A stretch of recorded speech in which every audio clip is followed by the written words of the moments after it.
Welcome everybody. October. And it's beautiful out there. Yes, it is. How about a welcome song?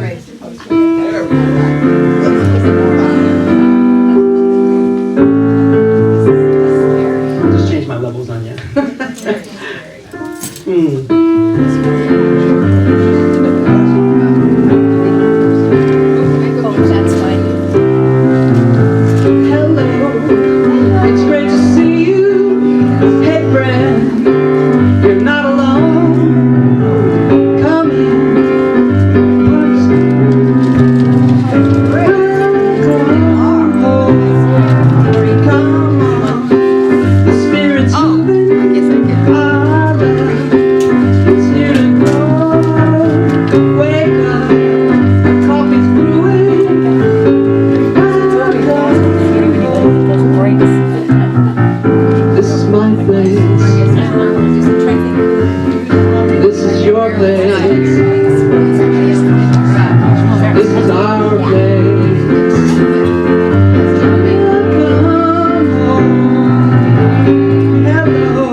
Good morning.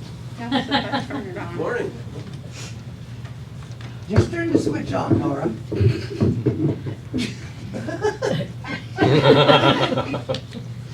Go throw it at me. Oh, welcome everybody. I'd like to start with asking if do we have anybody new today? Yeah. That's my friend Jack. Nora. And my other friend Cindy. That's Leo's wife. Yay! Did you guys get your red hearts? We did. I did. Okay, one. I missed something. Hey. Kat, can you please get Cindy a red heart? Sure. She has hearts on her glasses. Do that song. Well, I just wanted to tell you more. We'll tell you more about the red heart later. Now we're ready for our heart song. There's more chewing. Just wait. That's right.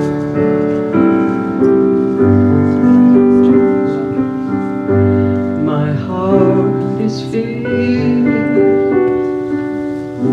with love for you. My heart is filled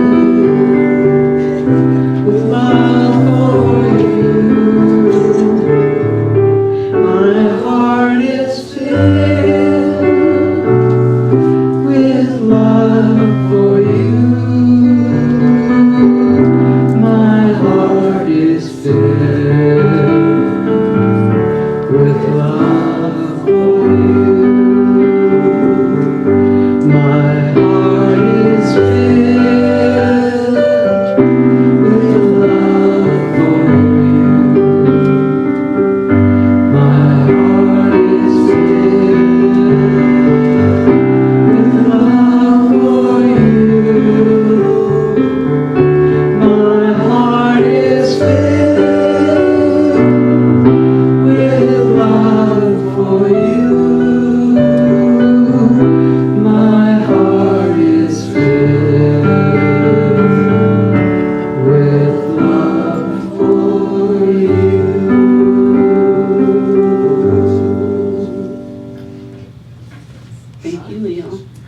And before I tell you about the Red Heart Fellowship, I want to start by thanking all the people that are involved in making today happen.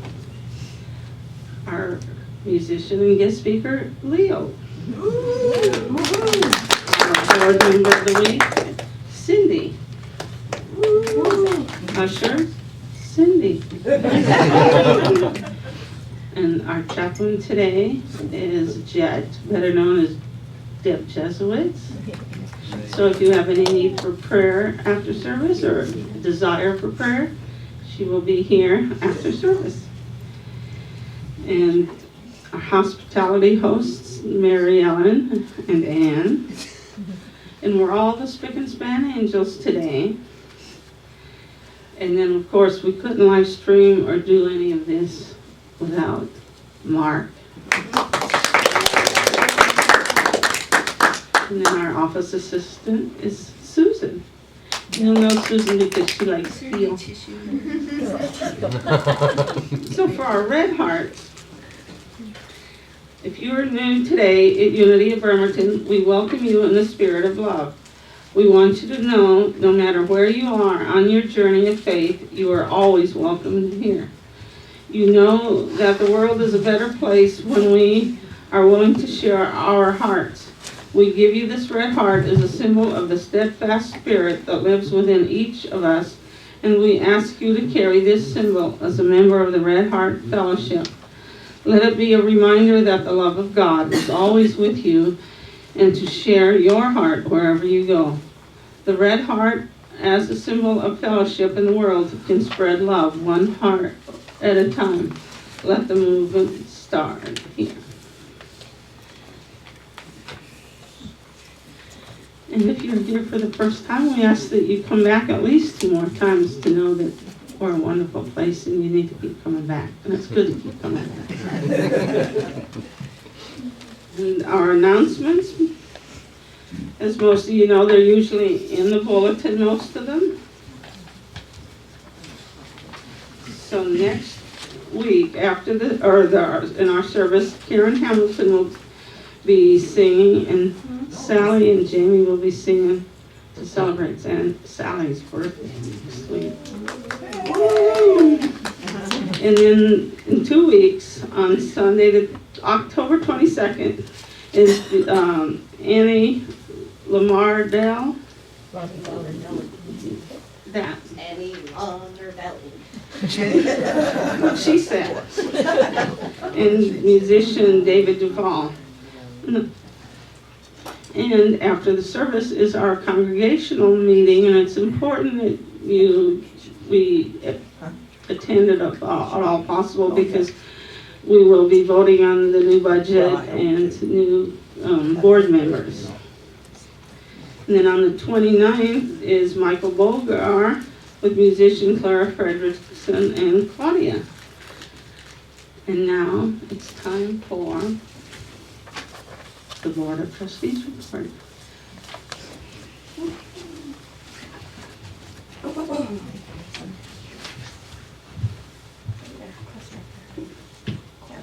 And still early, can't put the coffee down.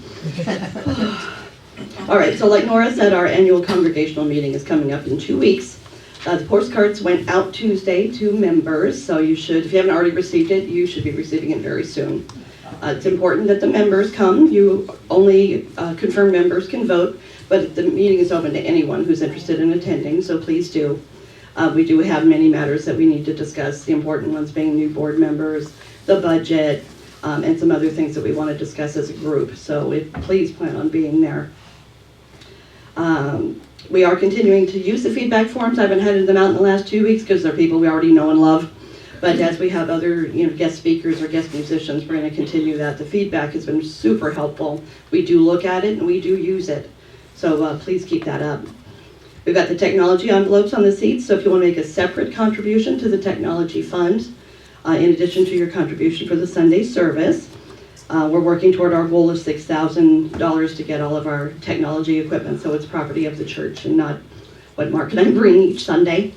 The estimated financial cost is $6,000. Our current balance is $1,654.87. So yay! Thank you very much. We want to remind everyone we are live streaming our service, so please keep conversation down because it is being picked up on the mics and stuff, especially during the candle lighting and the paper burning. So, and please be sure to have your cell phones on vibrate.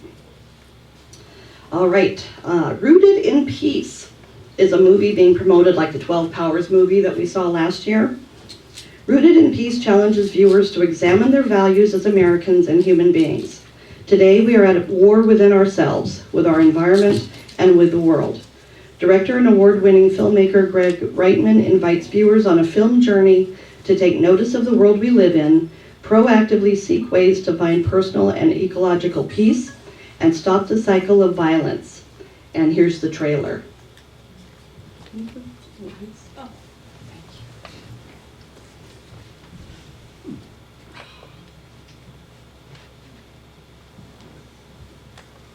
Of course, they changed this on us. To watch the video on YouTube. Can you maybe find it quickly on YouTube and look for Rooted in Peace? While he does that, oh, there we are.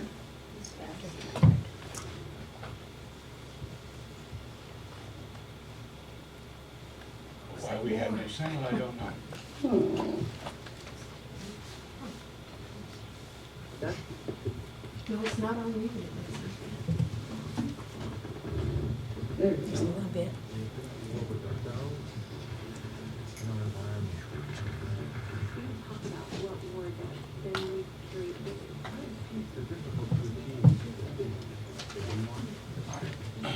One more try here, hang on. We can hear it just a little bit, so I don't know if it's the computer's down or open. Hunger. That is a There human we go. being packed with Yay. potential.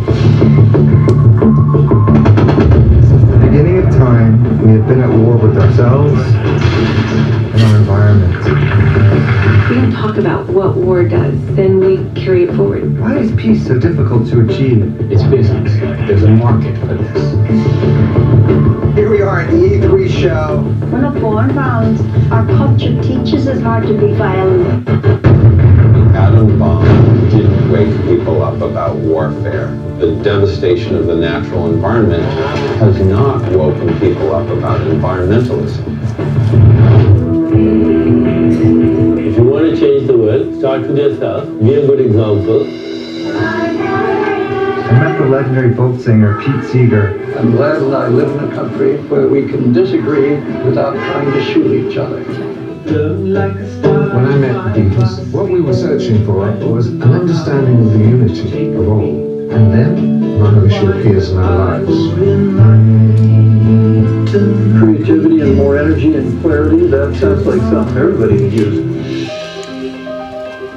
I met Greg. He took me off guard and he said, "So, are you dating anybody?" Her love opened my heart.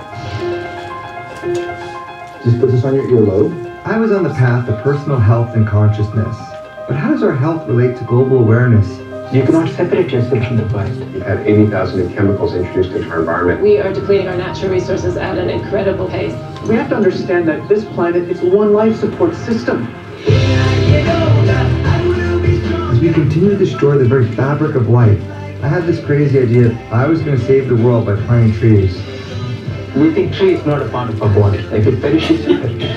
We are one ecosystem, we are one humanity. How about your bonsai tree? Cool. We can be human only together.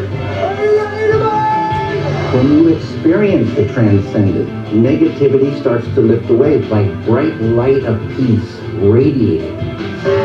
Peace is a state of existence, and we certainly can get there. By becoming one with the world, we become one with each other. Individual transformation is global transformation. Yeah, so that looks pretty interesting, I think. Screenings of the movies are being held around the world on November 10th, similar to what they did with 12 Powers, which is the World Day of Science for Peace and Development. The board's going to discuss it, but they recommend a $10 donation to view the movie on November 10th. We could do as an event here. with 50% of the funds collected from admittance to the movie or of purchase of the DVD will remain with the church. So, and the movie will be available for purchase for $25. So we'll bring it up again, but is there anybody interested that might want to see that? Good, okay, good. Hi there. Hi. Unity of God Kitsap has a weekly meditation on Tuesday nights. On Tuesday, October 3rd, we just missed that, okay. I forgot to update it. They got another one coming next Tuesday, I promise. I forgot who it's doing it, but it's good. I know that Mary Ellen and somebody else attended. So if you're inclined, they do drummings, they do all kinds of different meditations. So check it out since we don't provide that here at this time. Debbie Lee and I attended the Northwest Regional Conference last Wednesday. Susan was there, running the show for them, did an awesome job. But Debbie and I were there for the Northwest Region board meeting. So that was really kind of neat to see everything in action, and we got to see a bunch of really neat people. Susan was running the show. Yeah, I know. Yeah, she kept us all informed and fed and on time, and it was wonderful. So, but it was really neat to see the Northwest Region board meeting in place since we have ours coming up in 2 weeks. And we gathered some really good information that we're putting together and we'll share with everybody. And next Sunday, October 15th, is Sally's 90th birthday. So, unfortunately, Mark and I won't be here. We have to go to St. Louis for a wedding. But I hope everybody will be here because Sally's got family coming in and she and Jamie are going to be singing. It's going to be a beautiful celebration. So please join us. Our next board meeting is today. And the board will continue to update you weekly. And if you have any questions or concerns, please see a board member. Thanks.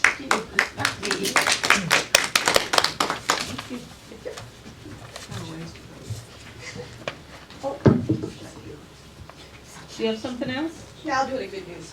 Okay.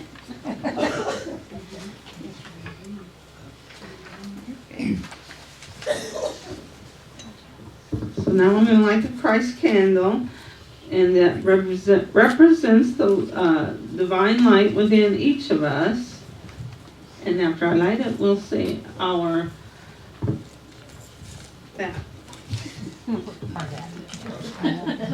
Oh, that.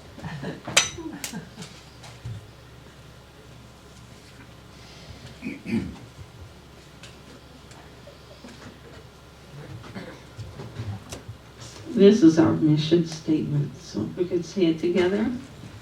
We are a welcoming community supporting our mutual quest for spiritual truth. And we'll say our invocation.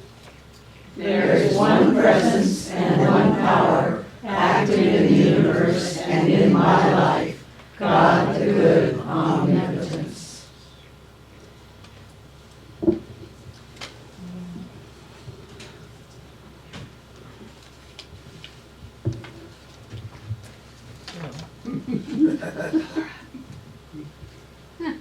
Handshakes. Now it's time for handshakes and hugs. Where we greet each other and Good morning. Yes, Hi. I'm Jack. How are you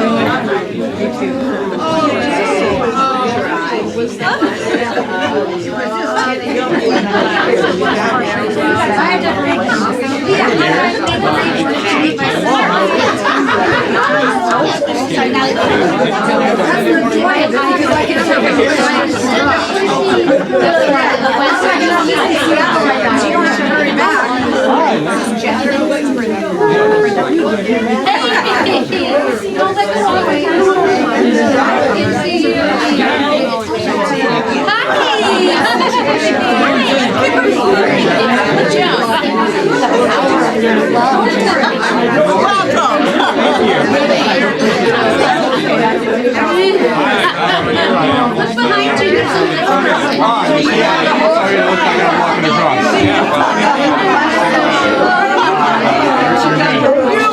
I realized that vehicles are bigger than I am, and I stopped. Not everyone is like me, I get that. What's your name? Jeff.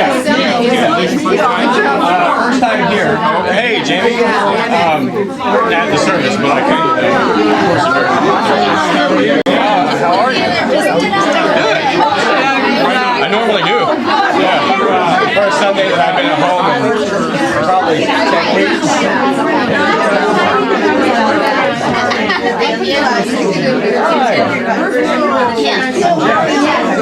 How are you?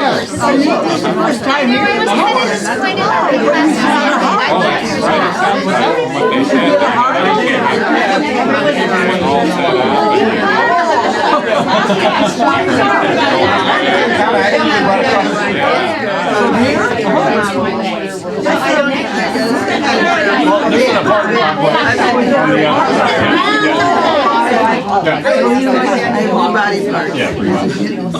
Was giving my partner on board this morning. This is going to be very important. I come over up to the course of miracles. Oh, you go to the course of miracles? Oh, I will. Yeah. You just heard the last time.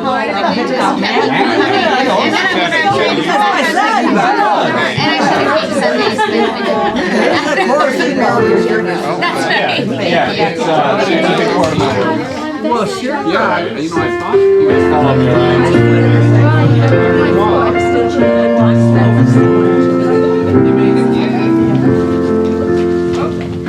It's in every one of us to be wise. Find your heart, open up both your eyes. We can all know everything without ever knowing why. It's in every one of us, by and by. It's in every one of us to be wise. Find your heart, open up both your eyes. We can all know everything without ever knowing why. It's in every one of us, by and by. It's in every one of us, by and by. You know what's fun is you can also sing "You and I" at the end, but you weren't doing that, so I made that up. You were going at the end. We're just reading. Today's daily word. You know, I read this each morning. You know, on the phone, and this some days when they really speak to me, they just holler loud. You know, without shouting. But I was enjoying it, so I couldn't get it all into the time allotment. So you know, it was another opportunity to push the other button and do it over again. You know, till it comes out right. And I get to play with that. So I get to play with that a few times today. But this one was really, it's called healing. I relax into the infinite stream of divine life and I am healed. And it's also, I also have the opportunity to remember every time I say I'm recognizing my Christ nature. There is a universal flow of wholeness, an inexhaustible and irrevocable stream of life in which I live, move, and have my being. As I close my eyes and relax into the remembrance of this truth, I feel the sweet ecstasy of bathing in divine love. The indwelling presence of God is my true identity. As waves of well-being gently wash over me, they draw out any anxiety, sadness, fear, and all beliefs in lack and limitation that may have been cluttering my perception.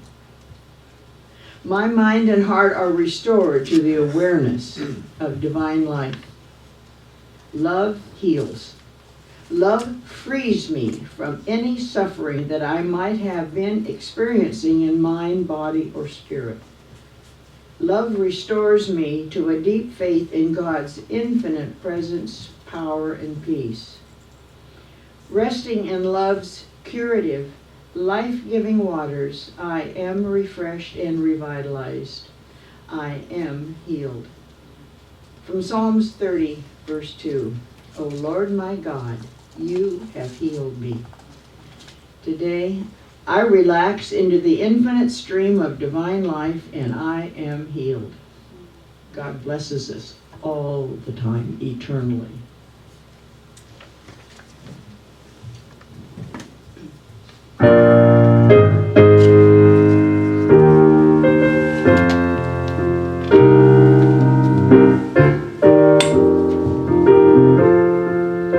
Use me, oh God, I stand for you, and here I'll abide as you show me all that I must do.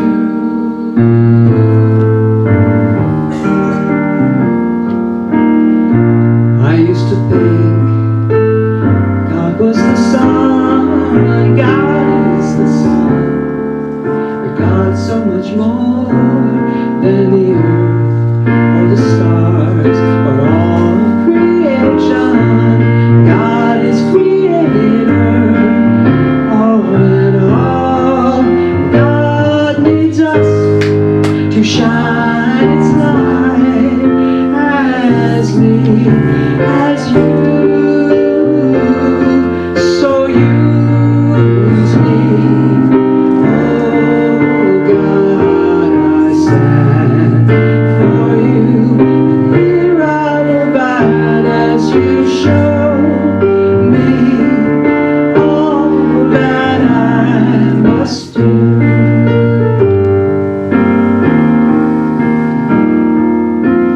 Command my hands, what must they do? Command my heart, it's here for you. God is the love that heals all creation. God is creator, makes all things new. God needs us to shine its light. God needs us to shine its light. God needs us to shine its light as me, as you. So use me, oh God, I stand for you, and here I'll abide as you show me all that I must do. Show me all that I must do. Show me all that I must do. Show me all that I must do. Show me all that I must do.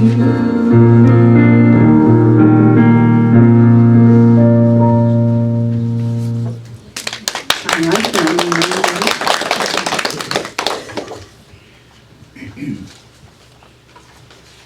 I think I'm going to go right into the next song, actually, unless you have something. Well, no, I just wanted to. Sounds like a plan. That works for Nora.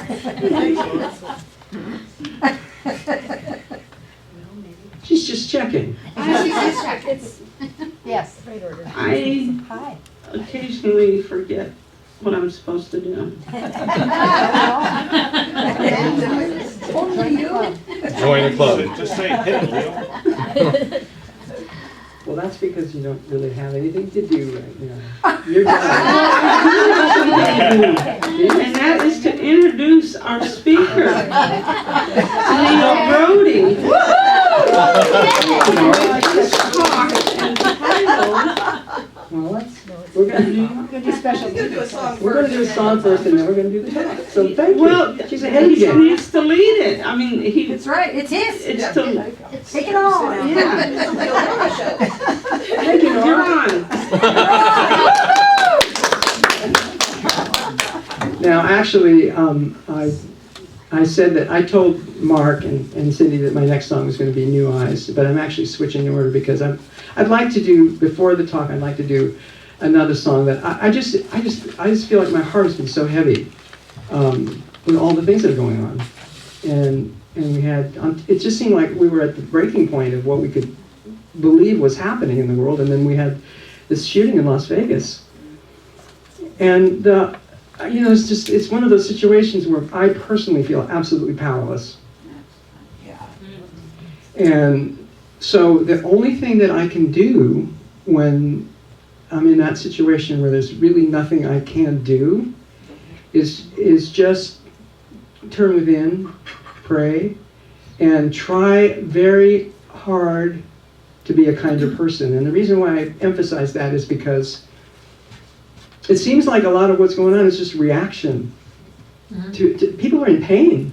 I'm not talking about the flooding, which is actually caused by an issue that could be solved with a political remedy, probably, but just the shooting itself, the fact that each one of these shootings seems to be getting worse. It seems like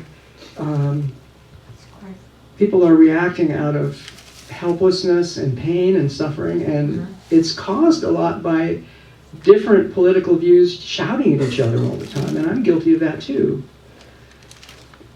So, but it doesn't help. That shouting is not helping.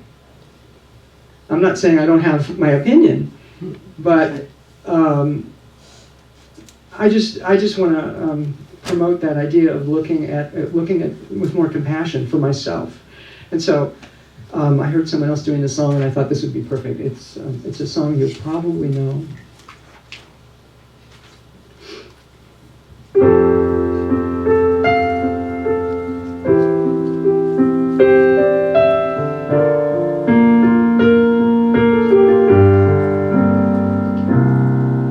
The road is long,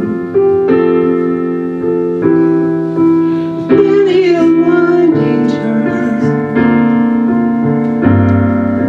that leads us to knows where, who knows where. But I'm strong, strong enough to carry.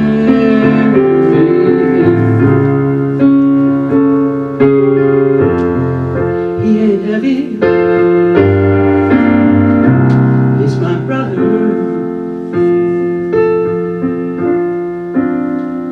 So long we go. His welfare is of my concern. No burden is he to bear. We'll get there. And I know he will not encumber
I get to put on a different hat and be the talker of the talk. That's amazing. Hi, I'm Leo Brodie. Hi, Leo. It's really great to be here doing this. I'm really thrilled. So, my talk today is 3 ideas to give up. And this came from a person named Emma Curtis Hopkins. How many of you are familiar with Emma Curtis Hopkins? A couple people. All right.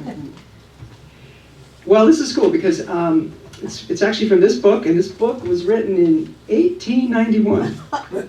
So this is old advice. Now, if you don't know Emma, what's interesting about that, my tradition, my faith community is religious science, or the Centers for Spiritual Living. I'm a practitioner in that denomination. But if you don't know, those 2 denominations, even though they were formed by different people independently, we really have pretty much exactly the same beliefs.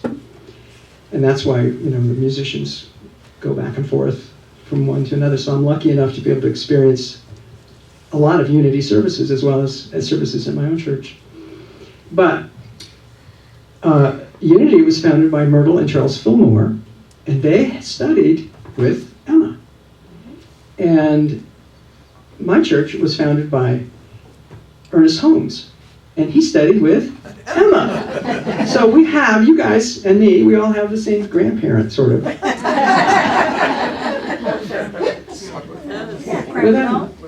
Grandma Emma. So anyway, I'm going to talk about these 3 things, and I just realized I'm going to need my glasses. And I might as well get my water. Just to be prepared, like we always get. All right, so the first thing that we want to give up if we want to advance spiritually is what Emma calls self-will. And that means insisting that things be the way we are, or the way we want them to be. It has to be a certain way. And this is different than will, which of course is one of the 12 powers that Charles Fillmore wrote about. Will is good. Will is what we need to, he calls it focus, actually. It's what we need to make sure that we get done, so we're not just thinking in our heads and we're actually doing stuff in the world. And we live we're spiritual beings in a material world, so we have to do things in the material world. So will is important, but Emma's not talking about that. She's talking about self-will. You could call it willfulness, I guess.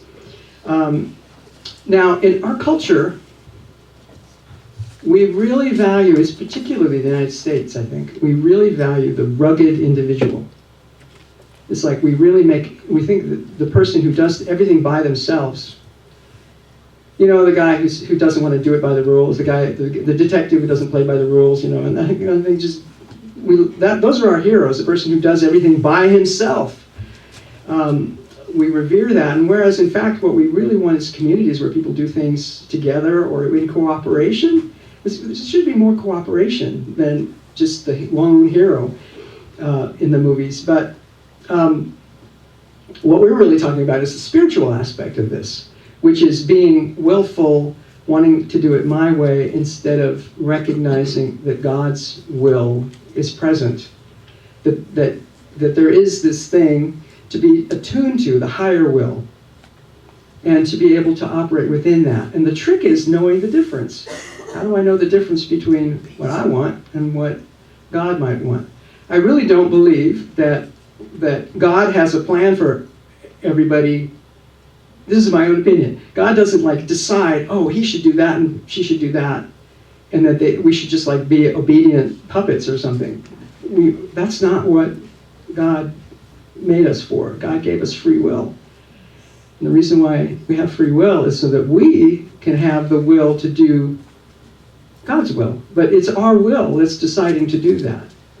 So I think that's what this is really about. Now, there's a lot of biblical references to this. I think the disciples asked Jesus how they should pray, and he gave them the template for what we call the Lord's Prayer, our Father who art in heaven. But one of the lines in there is, thy will be done. And when Jesus was he realized that he was going to die on the cross, he said, not my will, but thine be done. So he turned that over to what he called his at least in English, what we call the Father, which he thought of that as the one unity, the one mind, the one spirit. And Emma writes often, I will, she writes the phrase, I will to will God's will. So that's setting your intention to be in alignment with God.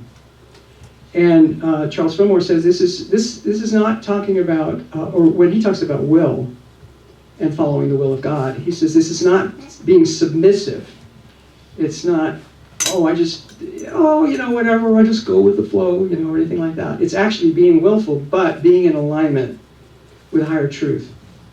So he says it's raising my will to the highest spiritual degree. So I think it's kind of like, I think of it like, you getting on that train, you're getting on that vibration, a higher vibration or something like that. And you can do that by meditation and prayer and spiritual practice. So Emma was a big believer that we have a divine, because we're divine beings and we're created in the image and likeness of God, that we have not only the ability but the duty to do things like heal the sick. In other words, we can command outcomes by claiming the word of truth. And so, but she says that we need to, we do that most successfully and most powerfully when we first submit really to the will of Spirit. So it's kind of a double thing. We submit to the will of Spirit, we align ourselves with that, we look up, we attend to what's true and good, and we know the highest truth. We know what love is, we know what truth is, we know what wisdom is, and we align ourselves with that, and then we become that, and then we will and we command the manifestations that we want to see in the world. That's very powerful. It's complex, but it's powerful. So the second thing is, I just want to make sure I stay on time here. The second thing that we want to give up is the idea that life is difficult. By the way, all three of these things are things I'm speaking for myself here, because these are all things I need to constantly remind myself. Life seems really difficult. It certainly seems like a struggle in a lot of ways. But what Emma is telling us here is that if we think of ourselves as having to do it all, and we think of ourselves as being separate from God, which is unfortunately the way we normally think. That's what our culture is that's what we're raised thinking, and we just believe we're separate from God. So we think we have to do it all ourselves, and it's going to be difficult, and we only value things in our culture that people work hard for. And she says, no, you don't have to do that. Make it easy, but you still have to do the work, you still have to show up. It just doesn't have to be a struggle. It's not saying that things will just magically happen. Seek God first, and all things are added. I think that's what that means. It's and added without effort. And I didn't intend to be all biblical here, but just this topic is actually referenced a lot in the Bible, in the works of Jesus, and Jesus talks about the lilies of the field. I was raised Catholic, so I know this stuff. And the lilies of the field, the parable of that is, he says, Jesus says, look guys, you don't have to sweat where the next meal is coming from or what, it's just, God handles this. And just look at the lilies of the field. Do they worry about how they're going to be dressed? They just are adorned by nature of what they are, who they are. Of course, we actually have to put clothes on, so it's not great. It's not completely 100% accurate analogy. Right, Jesus? Yeah, but anyway. So this pattern shows up in me. This idea that I have to make life difficult. I really, really have done that. My wife can tell. My wife is here. She can confirm that. The way it showed up for me is that I have always been proud of the fact that I was a good problem solver. I love that. And so when I would like apply for jobs and they'd interview me and say, yeah, I really love solving problems. And it's true. I have an analytical mind and I love looking at the problem, figuring out, okay, how can we solve that? What's the best way to do that? And stuff like that. And I guess it was really, I would find myself in situations where I'd do programming for my main job, computer programming, software engineering, and you can really get yourself down the rabbit hole if you just decide, oh, this is, I have to solve this. It's going to be hard, but I'm just going to do it. You can really tangle yourself up. At least I know I have. And there was one time I was actually at a spiritual retreat. This was when I was studying to be a practitioner about 3 years ago. And we were up in the mountains, and the website that I manage had a major malfunction. And I had to deal with it, and it was like crazy because we were up in the mountains and I didn't have good wireless. And I just, after I saw that whole thing, I went, why did that have to happen right now? And I went, oh, it just dawned on me. It's because I've always identified as a problem solver. So what good is a problem solver if he doesn't have problems to solve?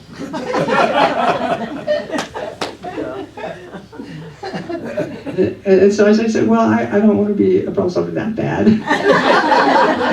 And really, so it's like a change of thought, change the thought pattern there. Decide, okay, maybe I can contribute in some other way without having to have problems to solve or without making it hard. And I'll tell you the cool side of this, the flip side is, and I was really proud of this. This was just about 2 months ago, and I was I was starting a new software project. And I got about a week into it, and I suddenly realized that one of the several things that I was trying to accomplish was not going to work. Because of the other things I wanted to do as well, this one thing that I thought was really important, it wasn't going to work. And you know how the coyote gets off the cliff about 5 feet away from the edge and he looks down and he goes, that's how I felt. It was like really devastating. And I think my normal reaction would have been to go, okay, I'm going to have to really work hard to solve this. But instead, luckily, I went, okay, I know, I used my prayer. I said, I know that there is one mind, that mind is God's mind, that mind is my mind, and I know that there's an answer to this problem that will come easily. And I just declared it, and I affirmed it, and I kept saying it until I believed it. And here's what happened. As soon as I actually believed that there really was an answer and that I would know what it was, my first thought was this sinking feeling. I felt, sinking feeling is the best way to put it. I felt like there was going to be an answer, and I would know what it was, and I wouldn't like it. I didn't know what the answer was going to be, but I felt like, I'm not going to like this because it's too easy. Or it's going to be disappointing in some way. It's not going to do everything that I want to do. And so I was like, okay, I'm going to be on my guard. When this idea comes, I'm not going to just dismiss it and say, no, that's not good enough. I need to work hard and make this thing be the way I want it to be. So literally, I went to bed that night, got into bed, and all of a sudden I realized what I needed to do. And without going into technical details, it basically involved giving up one thing that I thought was important that I realized wasn't really important. And I went, oh, that's easy. So I was so happy that I didn't have to spend like 3 weeks redoing this whole thing. So that's, you can take what you will from that, but for me it's the benefit of just relaxing for a second and knowing the higher truth. So the third thing that we want to give up is aiming or doing things specifically for recognition. Now, to get praise. And again, it's like the other ones. There's always a good side to this, and then there's a side where you cross a line and it's you're inflicting wounds on yourself, right? Because getting appreciation is fine. We all need love. Love, in fact, is what the world is made of. Our relationships with each other are very important. And to want to be appreciated is actually something we should kind of expect. It's a good thing. It's something, I guess I think of it as, if God loves everything unconditionally, then we can kind of expect to be loved. But we can't expect a certain person or a certain group of people necessarily to react a certain way. That's where it crosses the line. We can't, it's just not our job to expect that. And the lesson is, we don't need to be appreciated by other people. We need to know that we're loved by God, and we need to do our best. So this really came home for me. Now, I'm a musician as well as a programmer, and this is the area where I see this a lot, because I really just started doing this. I've always played the piano and written songs, but I never really had the courage to get up out of the chair and do it in front of the congregation until about 5 years ago. And one of the things that hung me up, and it hung me up even after I started doing it, was that I would start thinking that, oh God, I'm really just doing this so that people applaud me. Thank you.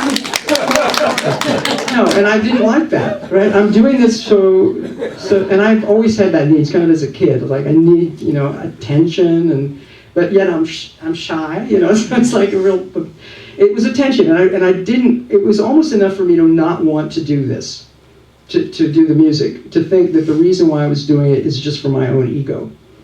But luckily I had this other thought going on that was, well, okay, that may be true, but it's also true that you also want to raise the vibration of the service. You want to be of service. You want to uplift people and connect with people and let people connect with each other and connect with spirit. In fact, music can help us go in. So there's all these reasons why I was telling myself, okay, it isn't just about my ego. Get over it. So that helped. And that was like many years ago. Well, this year, but I still had that thing where I really did actually want people to appreciate it. I was like, I still wanted people to appreciate the music. I needed that. I hadn't healed myself completely of that, even though I was able to get up. So earlier this year, and I'm sorry if this is too long a story, but I wanted to do a second album. It's the one that's sitting out there. It was at the beginning of the year, and I was really discouraged. I didn't like the recordings that I had so far. And what really bugged me is that I knew that, I had to stop for a second, because I know, because I go to churches like this, and every time I come, it's such a satisfying feeling, because I get to play for you in real time. You're there, you hear it, you react, and I can feel that connection. Whether you clap or not, I don't really care, but I feel a connection, so it's satisfying to me.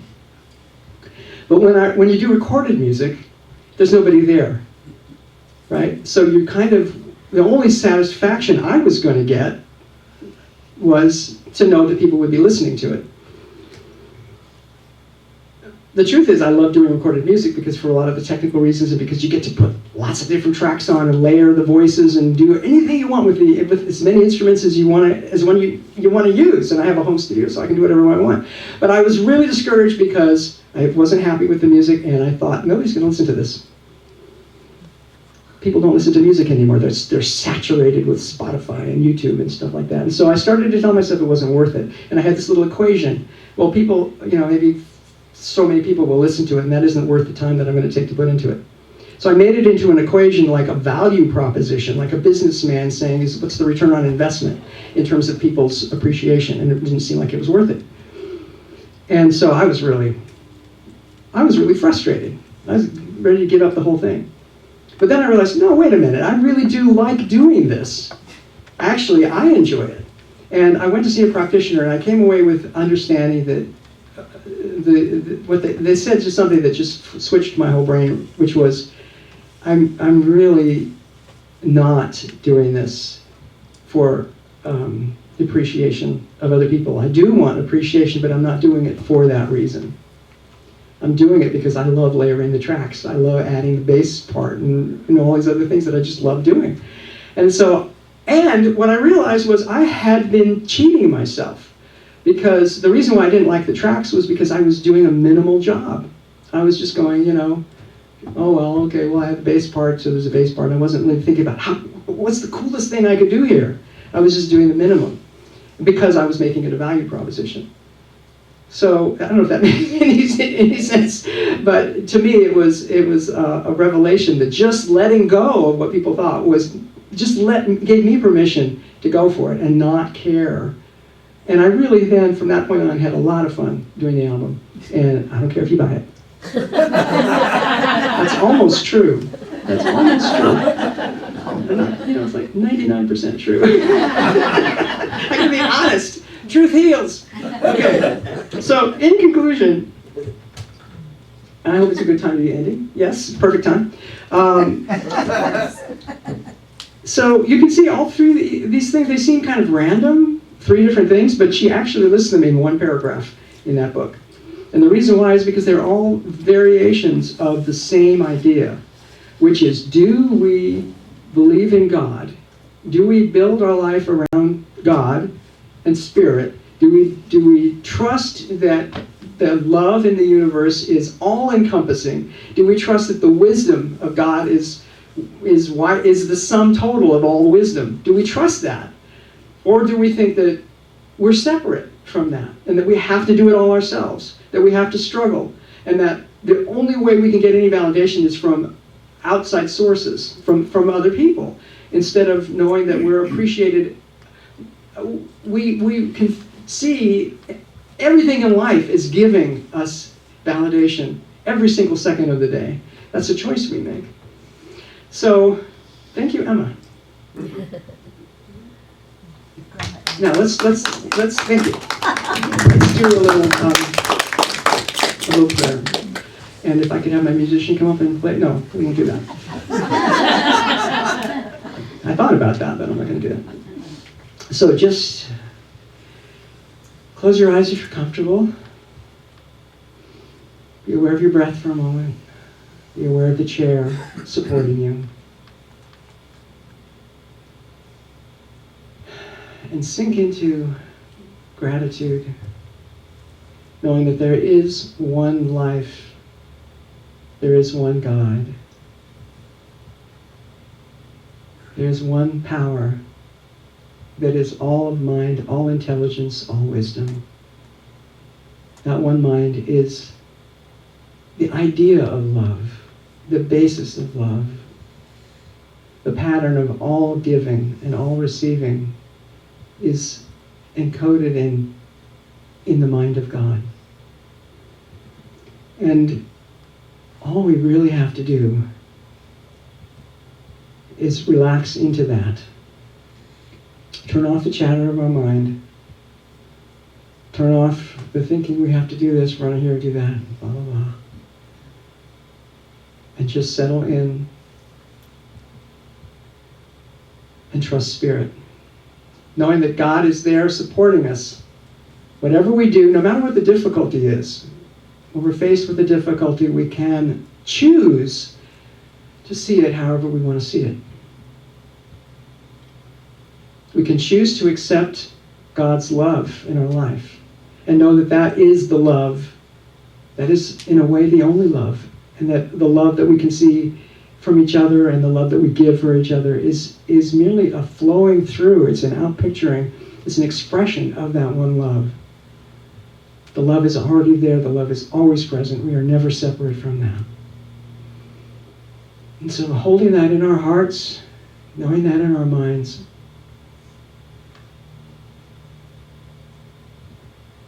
I'm filled with gratitude. And I know that I can go out and face the struggles that life may present, knowing the truth of who I am and my own divinity, and so it is. Thank you.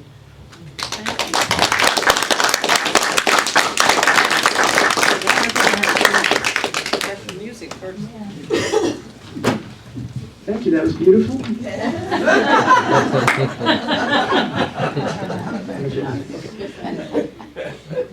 Okay.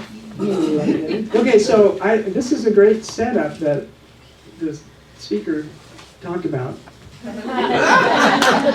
Changing your point of view. That we have the power to change our point of view in the moment. So this is a song. This is actually a song that I wrote called "New Eyes."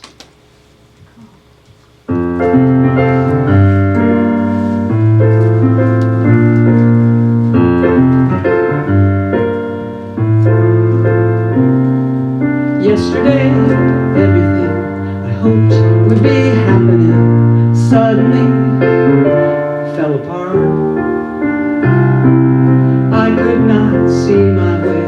Life became maddening everywhere. Looked so dark until I stopped. And that still voice reminded me that whatever may rise, I can trust my inner knowing to be my guide and see with new eyes. Yesterday, everything seemed to be blocking me, wrecking my best laid plans. Life, it was mocking me, promises mocking me.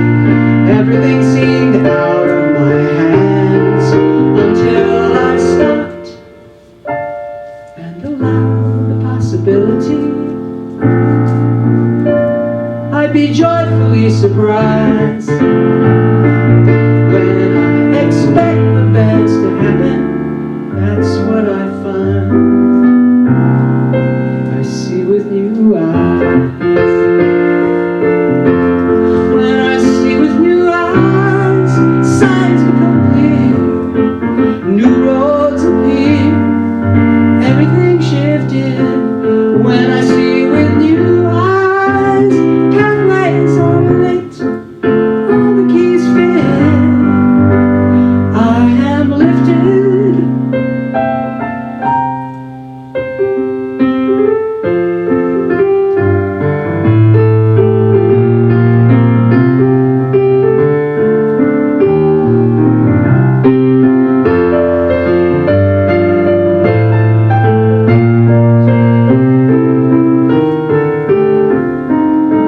Until I stopped and allowed the possibility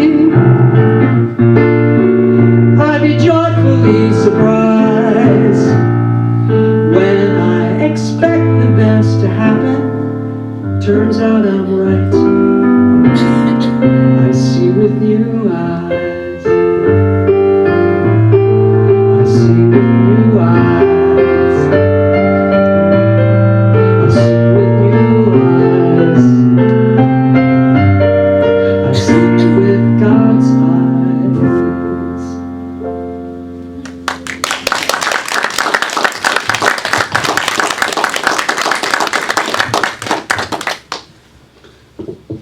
I grew up wanting a twin. I think I found it. Welcome home, twin. I felt like he was talking to me. Your birthday's not in March. Oh, that was wonderful. It really was.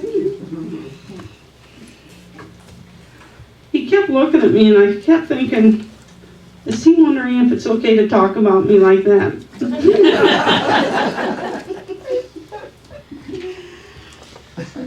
So now it's time for our offertory and the candle lighting. So if we could have our ushers. Oh, first, and we will sing I Am So Blessed as we do this.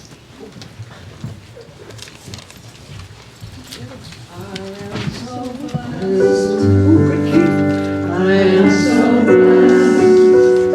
I am so grateful for all that I am. I am so blessed. I am so blessed.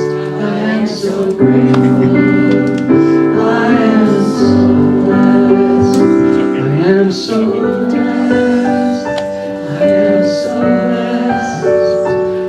am so grateful for all that I have. I am so blessed. I am so blessed. I am so grateful. I am so blessed.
So grateful for all that I have. I am so blessed. I am so blessed. I am so grateful. I am so blessed. Okay, Denny? Bill, can you come on up?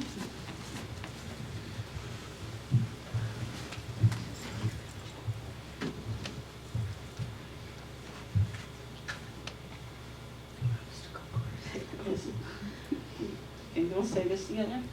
Together we dedicate these gifts in service to the highest mission, recognizing and celebrating our oneness with God.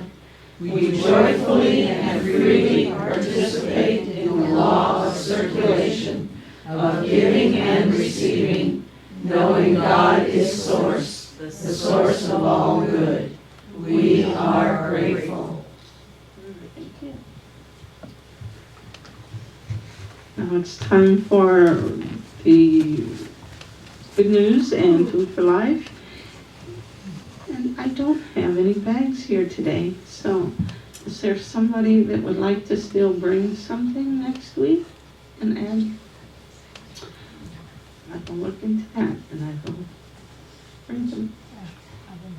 Okay, thank you, Brenda. Now, do we have any good news? I know Cindy does. We do. We've got a couple of pieces of good news. Found this floating around. We had this lovely card signed for a very lovely member of our group who had a very special birthday on September 26th, 29th, and it didn't make his way, so happy belated birthday, Grandpa Dawn.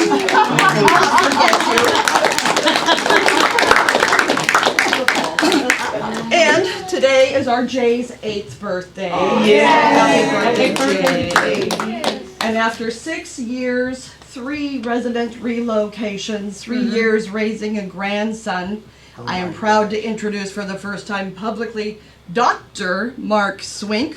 This is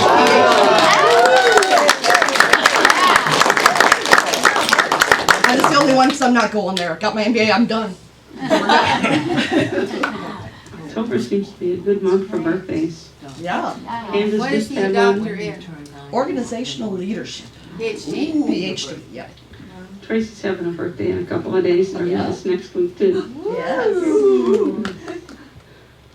Do you have some good news? Do you want to share it?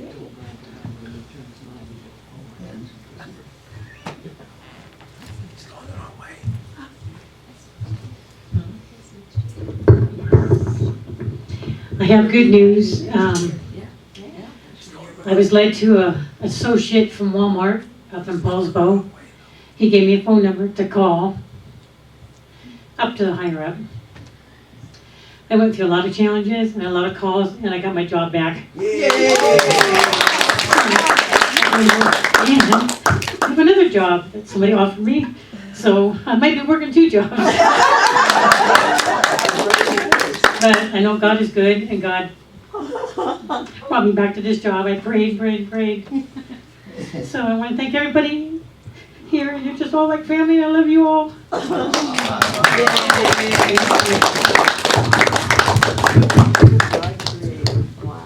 It's going around.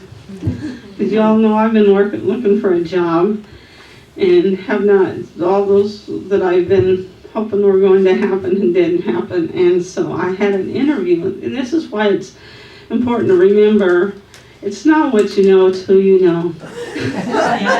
And somebody knew somebody, and I called that somebody, and I had an interview for a job with somebody that hasn't received any of the applications yet.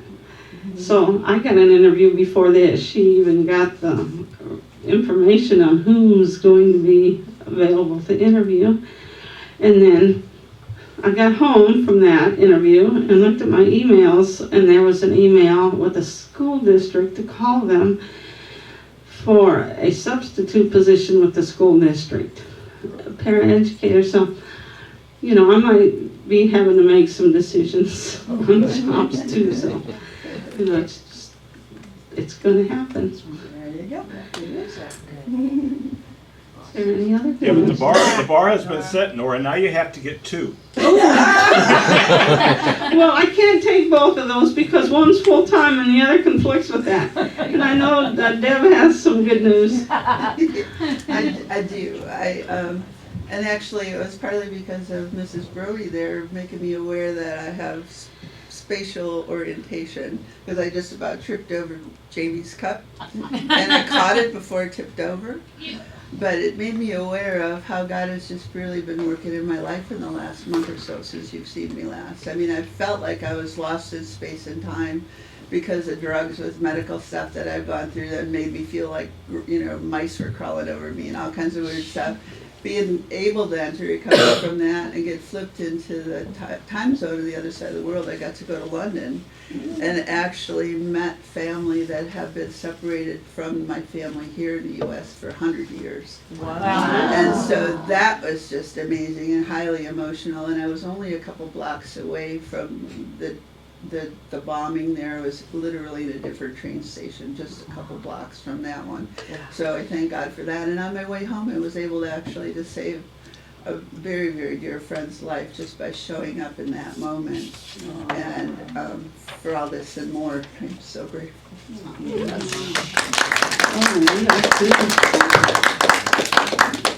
Any other good news? I'm back. Okay. Yeah, Brenda's back. Brenda, you want to tell us what you did, where you came from, back? Well, I went on the Camino Santiago Compostela, and I walked about 315 miles and injured my foot, but I still made it, and I made it back on a train, plane, automobile, and here I am.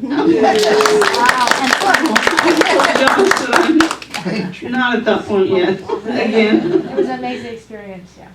Thank you. Awesome. Okay, now it's time to stand and take a hand and sing a peace song.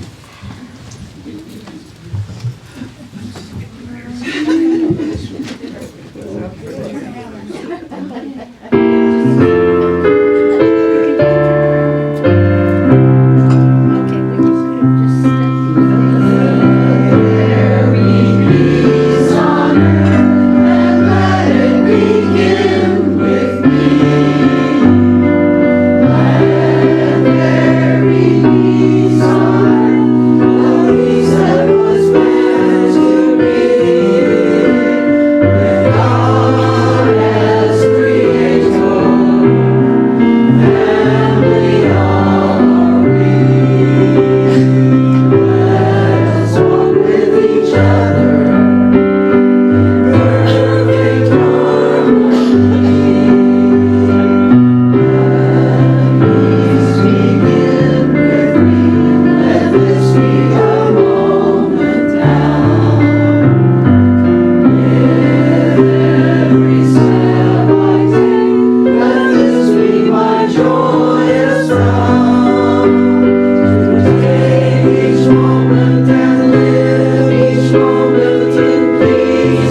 The power of God protects us, and the presence of God watches over us. Wherever we are, God is.